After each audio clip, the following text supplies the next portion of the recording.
Hello and welcome to ADHDFest, the podcast all about adult ADHD with a little bit of law of attraction and self-development thrown in there. I am your host, Tara Pratt, and today we're going to talk all about ADHD and neurodivergent masking. It's a subject that I'm nervous to get into, if I'm honest with myself, because I know deep down, or I've become aware more recently of my very internalized ableism. I think it's probably to do with the fact that I was late diagnosed. So I had no idea that I had essentially a disability of ADHD. And so I always thought of people with disabilities as other, as in not like me. And obviously they're exactly like me because I've got ADHD. And so I feel like I've worked really hard the past couple of years to work through that and understand more deeply. I mean, I'm absolutely hyper-focused on all the ins and outs of it, but it's still there. It's because of my upbringing. You know, sometimes you don't even know actually what programs are running in the background of your mind. You have no idea that you have a bias. You just take something as fact and true, and it's actually... you don't even stop to question it. It's like the sky is blue. And I'm trained to think the sky is blue, and it's just a fact in my mind. But it's blue to my eyes. Maybe in someone else's eyes, what is blue? There's a deeper question for you. And this is just a really basic example of how we can be biased and assume that is just the way things are when it's not necessarily true. I know what blue is to my eyes, and I can say that the sky is that colour, but someone else's eyes may see that colour completely differently. A fact is not really a fact. Sorry to blow your mind straight off the bat. But yeah, so I'm going to talk a little bit about how I've discovered more recently how I mask a lot, because it's always confused me, particularly in ADHD. Masking was associated back in the day with autism, or in my mind, it was always associated with autism. I didn't realise it happened in ADHD as well. And even when I was diagnosed, they mentioned like masking, but even just a couple of years ago, it was heavy on masking in autism, not necessarily ADHD. And slowly I've realised what masking is. I did an episode on masking really early in the podcast, when the podcast first started, and I think it still holds true, but I'm getting a real deeper understanding of it due to some recent events. And yes, I might say the wrong thing because it's really shown a mirror up to me of my internalized ableism and how I don't think I'm super ADHD. Well, I know I am. I don't want to say the wrong thing, and please, please, please don't be offended. If I say something offensive, do let me know. But just know where I'm coming from, that I am not trying to be offensive. I'm trying to be very open with my feelings whilst also being considerate of listeners' feelings. And I do not want to say the wrong thing, and I would be so upset if I upset any of you. So please do help me learn. Please don't be aggressive about it, because I have rejection sensitivity dysphoria just like you do. But I just want to say that up front. And before I get into the events and experiences that have brought me to this conclusion and where this episode has come from, I want to make a quick housekeeping announcement. I'm not going to keep you long, but it is about the Body Doubling Club. I talk about it all the time. It's the membership. It's monthly. You can get it on Patreon or Apple Podcasts, and it's $5.99 a month. Why I wanted to mention this on the main pod so quick is because I know a lot of you have been considering the Body Doubling Club. We've got a great group in there. I wanted to tell you there is going to be a price change. This is not a sales tactic at all. I know it sounds really salesy by saying get it now at the lower price, but actually it's just really practical. So when I started the Body Doubling Club, I didn't know really what it was going to be. I knew that I wanted to help people. I knew that I could do that through podcasts, but I didn't know how many episodes I would be putting out. I didn't know if they would get that back catalogue of episodes forever or not, or if I was going to take them down. I didn't know whether I was going to include other stuff. Like now, it's grown so much. over on the RSD workshop is over there that I sell on my website, usually for £15. So you get that like free. So you pay for 1 month, $5.99, and you have instant access to that workshop over on Patreon. And then you could just leave the month after and never pay again. I mean, I don't recommend you do that, but you could if you wanted to, and you have access to this whole back catalogue. So I didn't know how to price it because I didn't know I was going to include all of these things. And I didn't, honestly, because I'm ADHD and I'm never consistent with anything, I just thought, oh, I might not be that consistent. And pricing it low took the pressure off me. It makes it affordable for you, but it also took the pressure off me and meant people wouldn't expect too much of me. Well, now that I'm into it, we've been doing it a good old while now, I really love doing the content. I am putting out consistent content, and everyone has access to like over, I think, 40 episodes at this point of back catalogue, and then new ones come out every month. Plus you're getting extras like the workshop. And I just feel like actually by the time people have paid their $5.99, I get a very small portion of that, because they not only charge you fees, but they charge me fees. They charge me for every person that joins. And if you join in with a different currency, they then charge me for the exchange as well. So I'm coming out with a very low number. And with Apple Podcasts, I actually have to pay a yearly fee just to be listed. All this to say, like, I'm not getting me tiny violin out. I don't want you to feel sorry for me that, oh, I'm not getting paid much.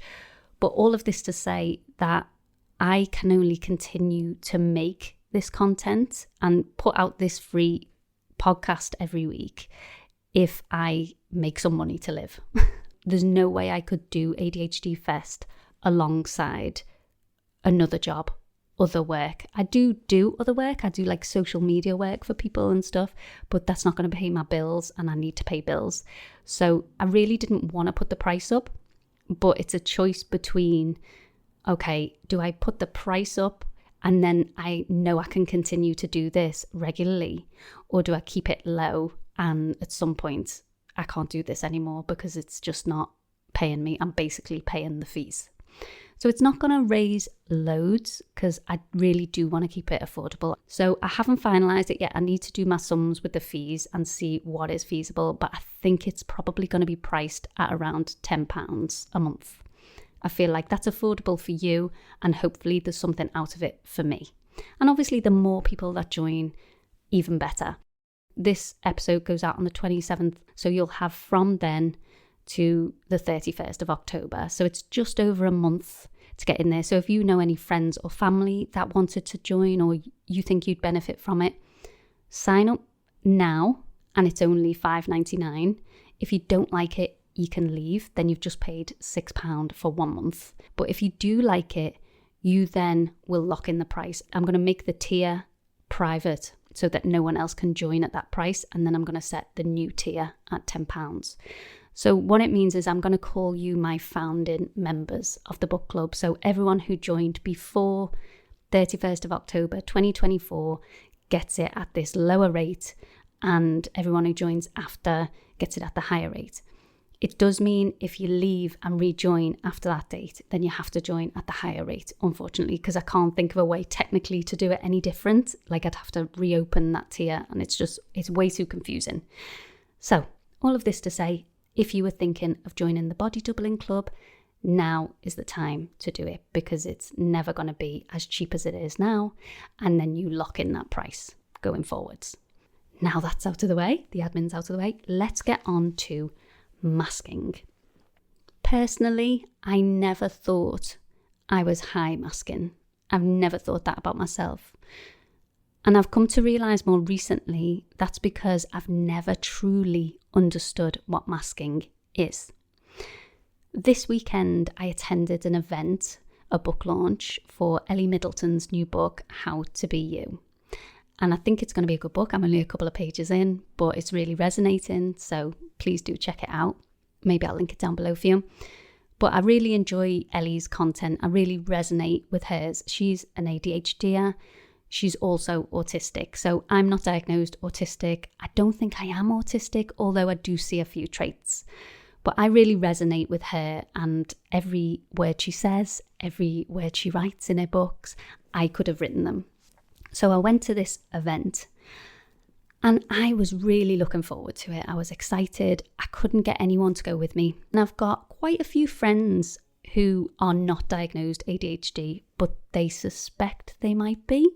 They're like, I really resonate with what you're saying, and I think maybe I've got ADHD. But the thing is, it doesn't affect their lives massively. They've got really good coping skills and strategies that they've built up, or they're in a circumstance where they don't have a ton of responsibilities weighing on them, so it doesn't impact them that negatively.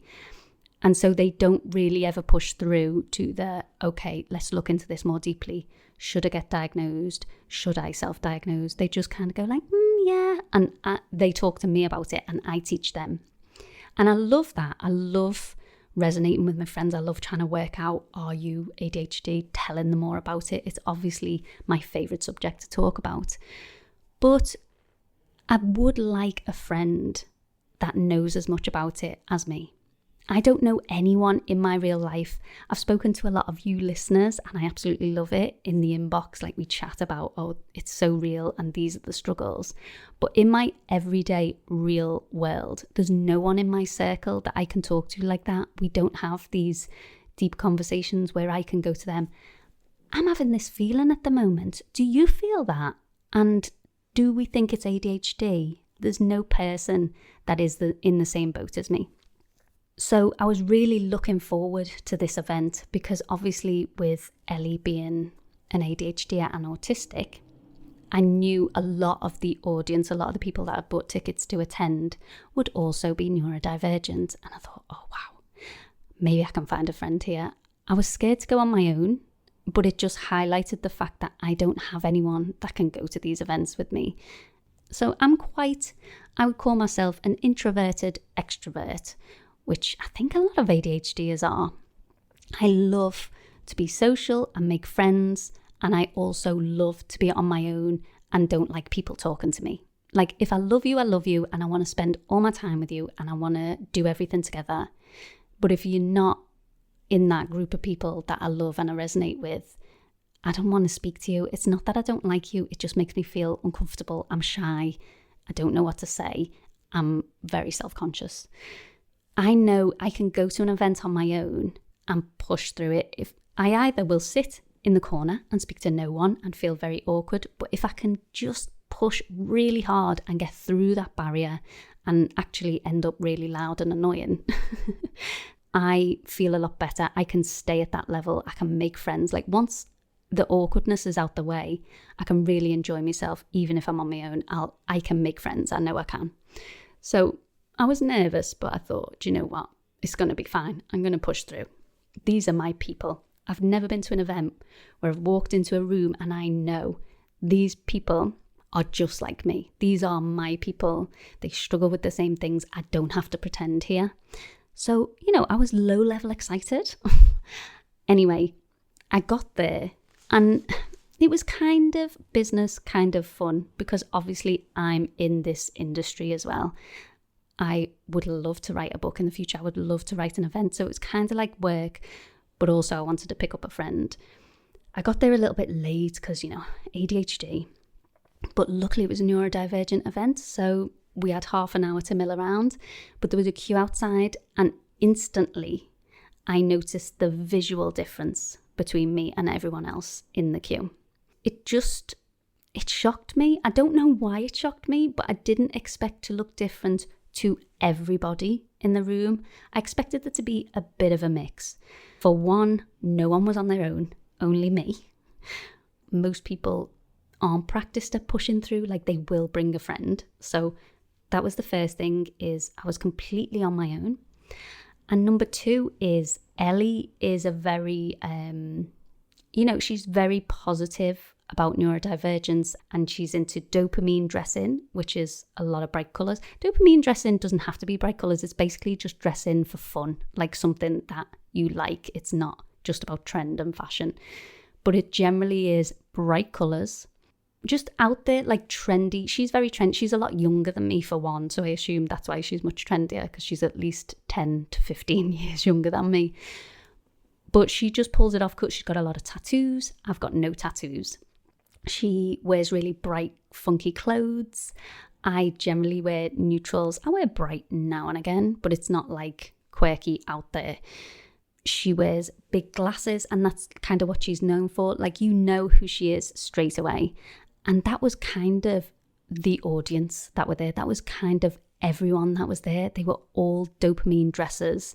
They were either wearing bright colours, or they were in like black, funky stuff, and they had like bright coloured hair, or they had loads of tattoos, or they wore a lot of jewellery. There was something interesting about every single person there. And I'm not saying I didn't look interesting, but let me paint a picture for you. I was head to toe in beige. All one colour, beige. I had on like an oversized, it's an outfit I got from Tesco actually, but everyone always compliments me on it. And I was like, oh yeah, I'll wear that. And it's really comfortable. It's like an oversized shirt with like geometric patterns on it, but it's all beige. It's different tones of beige. A little like silky cream top underneath, and then big baggy oversized beige trousers and beige trainers with a beige handbag. And no one else was in beige. Everyone had something about them. Everyone was just, as I say, colourful, bright, engaging, interesting.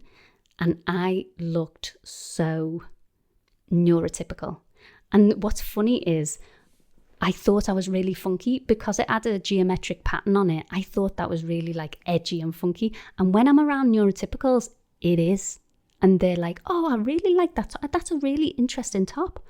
But walking into this queue, I was the most bland, the most boring, the least edgy.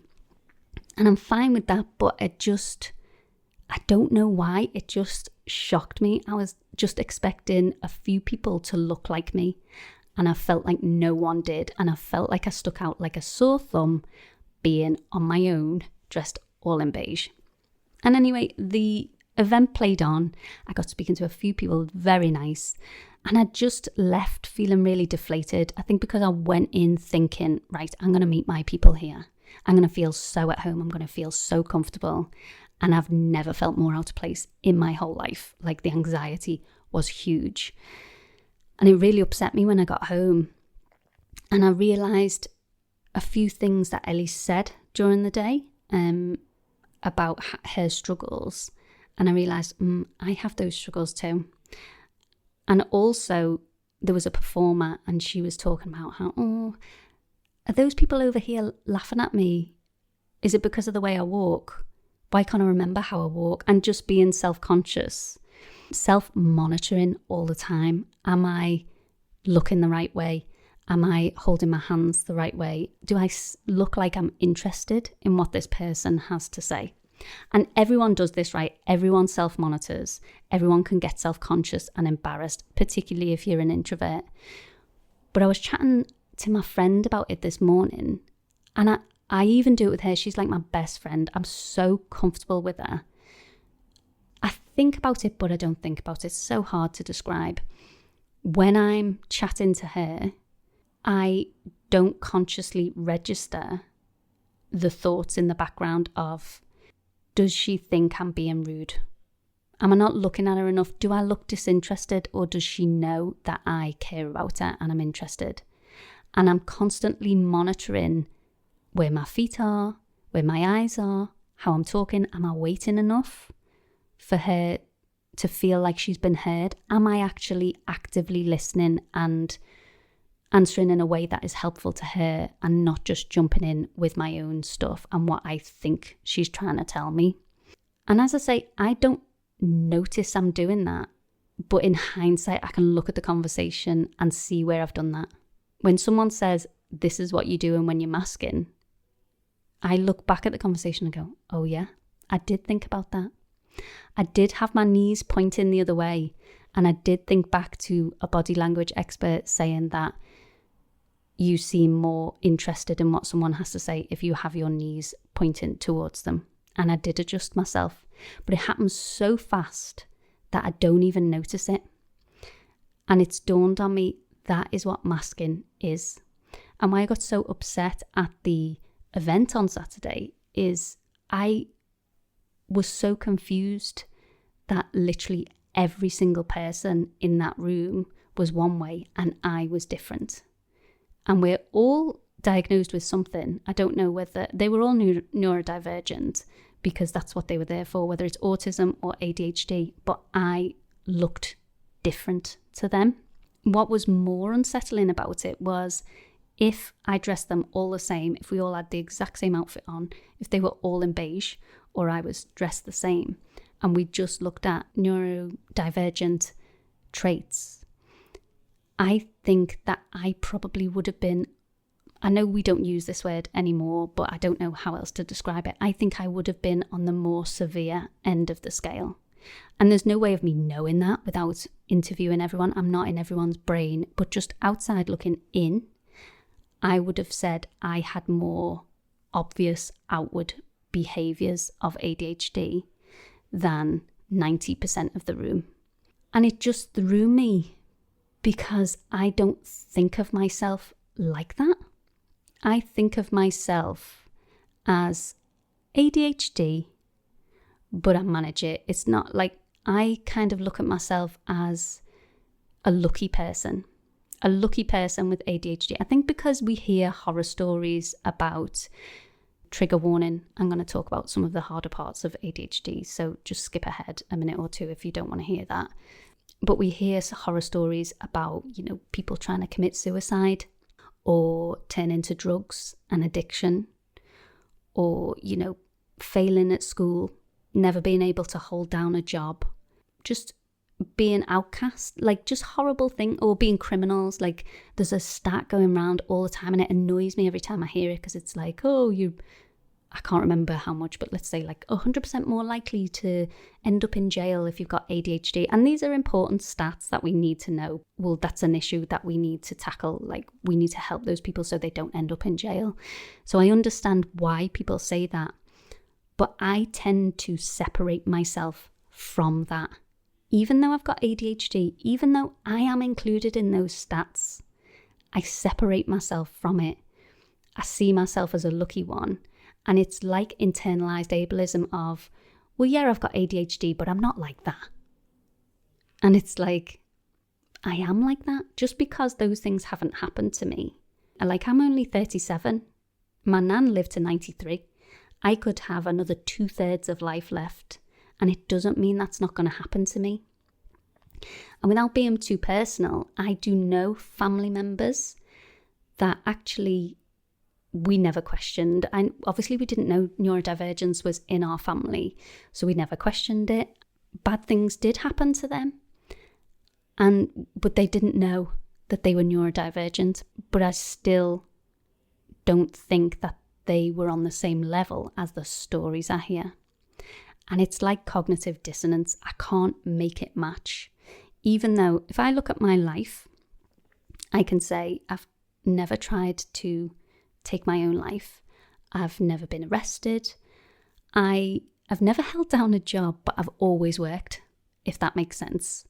I've only been on benefits once, and that was when I was studying for a beauty MVQ. And it was funded if you were on benefits. So that was 1 year. But other than that, I've always been self-employed. I've always worked for myself. I've always got by. But I've never held down a job for a long time. This is probably the longest I've ever held down a job, is working for myself for ADHDFest. So in that way, I feel like I'm an ADHD success story. And it's not my own doing. It's my environment. I have been lucky. My environment has provided for me to not end up in those positions, but it doesn't mean I never ever would. Like, it is because my environment, and I think because I'm high masking, I don't accept that.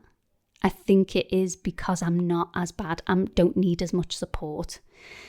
But actually, I mask, I would say, a lot more than a lot of people in the room. And arguably, maybe that makes me more severe. Maybe that makes it worse. Maybe that's why I struggle with burnout, because I'm not as openly, stereotypically neurodivergent looking. And I hate that because people go, oh, you don't look autistic. Oh, you don't look like you've got ADHD. I would never have known. And they think it's a compliment. It's not a compliment. Like, what does it look like? There is no way of it looking like, but I think that's what it was. I turned up and I felt like I don't look neurodivergent, even though I know I am. And I felt so out of place. And I don't believe in those stereotypes. So all of this to say, I think you might be higher masking than you think you are, particularly people who are listeners of this podcast and then message me afterwards. They do tend to look like me. So if you're listening and you are a dopamine dresser and you do have like bright coloured hair and a lot of tattoos and you really wear your personality on your sleeve, don't switch off, because I think maybe inside that was me. But it's either A, been knocked out of me at some point, or B, I have masked so much and I've been wanting to look neurotypical and pass as neurotypical. Obviously, that's not a conscious decision because I didn't know I wasn't neurotypical. But if you relate to me and you are that more dopamine dresser, I would love to hear from you, because generally I hear from people who do look like me, who to look at them would pass quite easily. They don't fit the dopamine dressing thing. They look indecipherable from anyone else.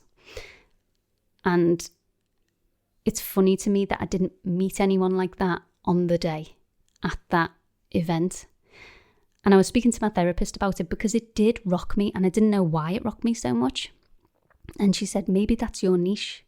Maybe that area, that woman who has ADHD but doesn't dopamine dress, fits in and is high masking, maybe that's where you sit. Maybe they're underrepresented, and that's quite a small niche of people that actually it is quite difficult to be. I hate to say that, but I think sometimes when you don't clearly fit in either pot, and I'm talking looks wise now, I'm not talking profile wise, I'm talking about literally the way you dress, the image you put forward, the way you act around friends. When it's not outwardly obvious, when there's no way to tell when you are masking, it's a really difficult place to sit, because I do neurotypical masking really well. I know exactly what to do to appear normal. And I've done that subconsciously over my life. I have tried to fit in, obviously, without knowing it.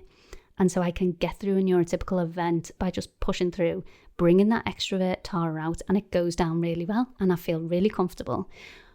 But I know the whole time that this is not a facade, but it's an effort. It's energy. It's not, I have to put it on. I have to put my hat on. It's like turning from Beyonce into Sasha Fierce. I know, okay, we're switching it on. If I want to get on with these people, and I genuinely have a good time, but it's Sasha Fierce. It's not Beyonce. And I have to recover at it. After it, I lose so much energy. I'm so drained. I need to recover from it. I can't be Sasha Fierce every day. Sometimes I got to be Beyonce. I got to slum it and be Beyonce. I hope that makes sense. So that's in neurotypical settings.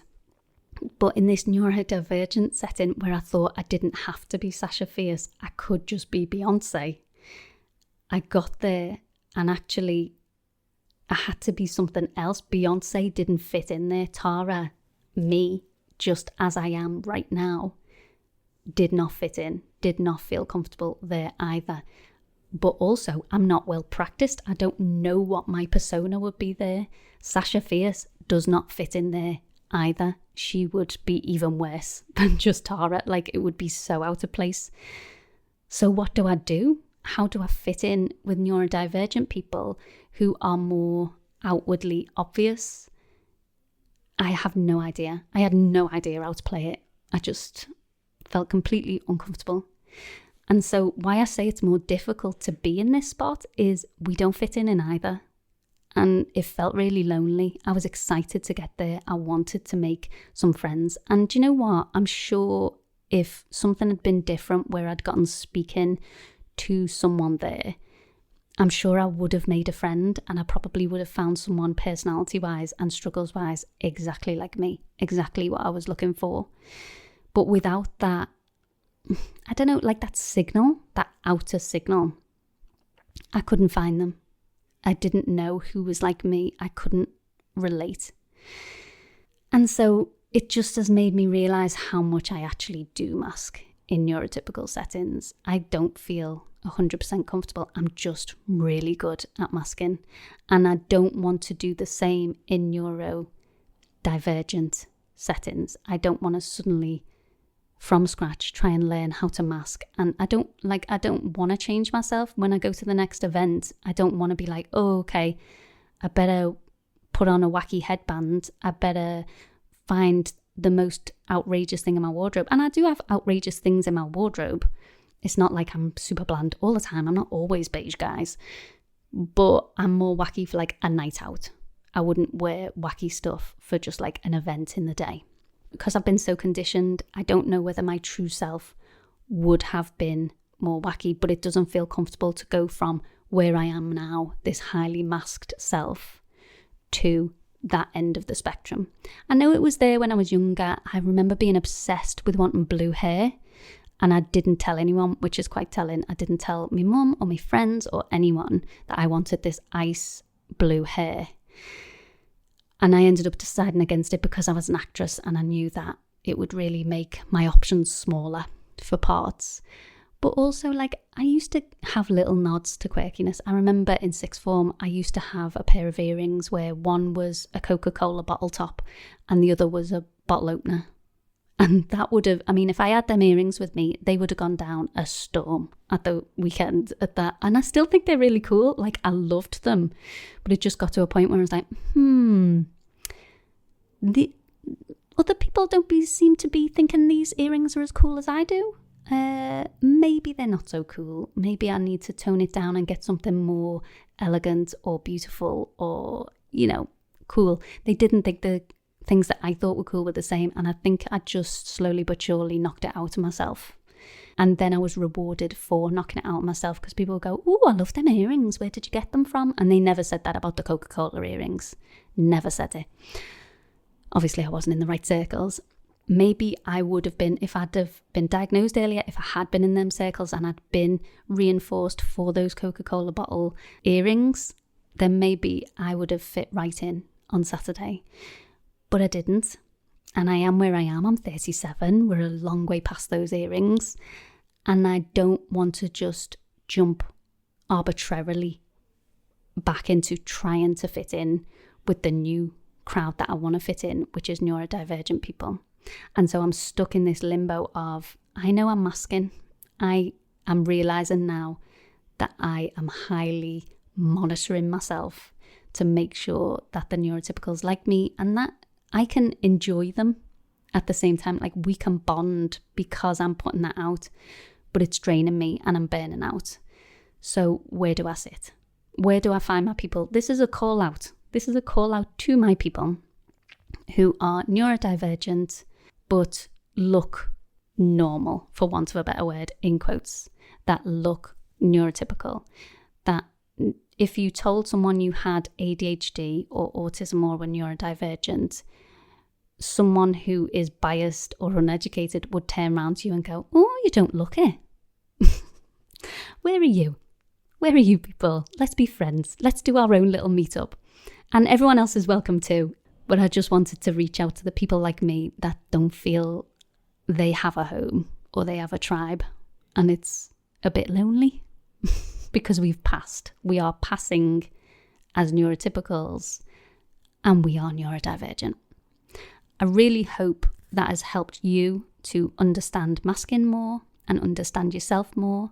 I am not an expert on these things. I just like to sometimes get on here and ramble about the new discoveries because I know a lot of people listening from your messages are where I was a couple of years ago. And if I'd have had the insight into someone else's brain where they were trying to work out what exactly this meant for them in their life, not that I would feel exactly the same as them, but it would help me reflect on me and how does this relate to me? And I feel like I would be further along than I am. So yes, this has been a bit rambly, and no, I don't have the answers, but hopefully it's helping you to understand yourself a bit more and come to your own solutions. Do message me. Let me know how you felt about this episode, because it was a scary one for me, and I really, really, really hope and pray that I haven't said anything ableist or offensive, because I absolutely do not want to do that. And if I have, please tell me and I will try and commit it to memory. Honestly, I don't know whether it's perimenopause, I don't know whether it's ADHD, I don't know whether it's stress or lack of sleep, but my memory, I can't remember from 5 minutes ago what you just said to me. But I will write it down and I will make sure that it is a priority not to make that mistake again. But I love you all very much. Don't forget that update that I said to you before about the Body Doubling Club. The price is going to go up at the end of October, probably to about £10 a month. It's currently $5.99, so get it now if you want it. And I'll leave links to a couple of freebies that I do and stuff like that down below as well. And I love you all very much, and I'll speak to you next week. Bye.